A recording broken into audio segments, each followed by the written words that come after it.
Jen here, and I'm bringing you a game so good you'll want to eat it up and then poop it out inside an egg.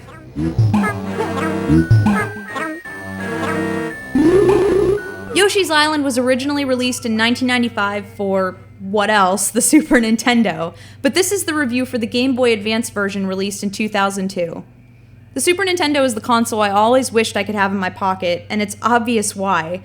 The game selection for the Super Nintendo is potentially the greatest in history. I remember my mother explaining that I couldn't take my Super Nintendo on vacation with us, although I fought tooth and nail and definitely cleared space in my luggage. Everything changed with the Game Boy Advance. I instantly purchased the sweet, sweet handheld and made a list of games that I wanted to carry around with me. Right below Chrono Trigger was Yoshi's Island. I adore this game. The art, the music, the fuzzies, everything about this game is just wonderful.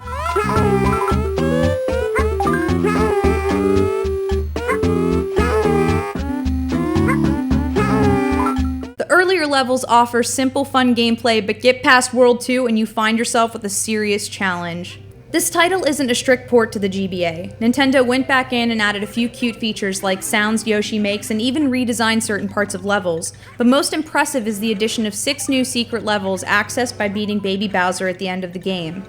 It's refreshing that in Nintendo's Nostalgia Quest they took a moment to throw the avid gamers a bone. The story is simple enough. Baby Luigi is stolen by Kamek, and Baby Mario falls on the back of a Yoshi. Since even a village of Yoshis can't raise a Mario, they have to work together and reunite Mario and Luigi with their parents. Everything is cutesy, but also very well designed, so don't get caught up on the idea of this game being too young for more experienced gamers.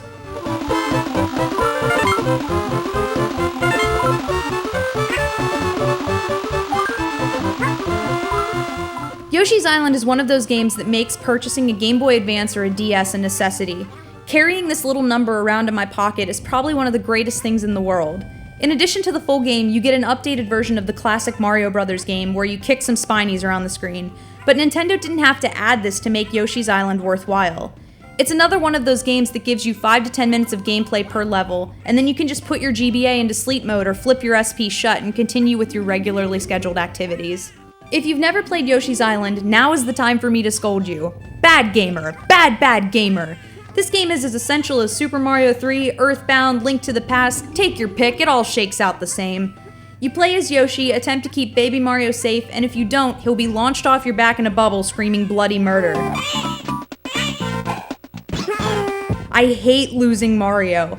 No game has ever given me more incentive to do better than Yoshi's Island. The screaming. Ugh. God, the screaming. It's a sound I hear in my nightmares. Once you have Mario secure, lick up enemies and turn them into eggs, which you can use to defend yourself or collect out-of-reach items.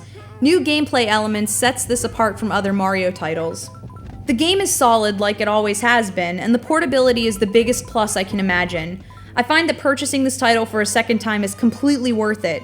Having the ability to drag influential games of my childhood virtually anywhere is such a draw that I can't help myself but eat up these great ports.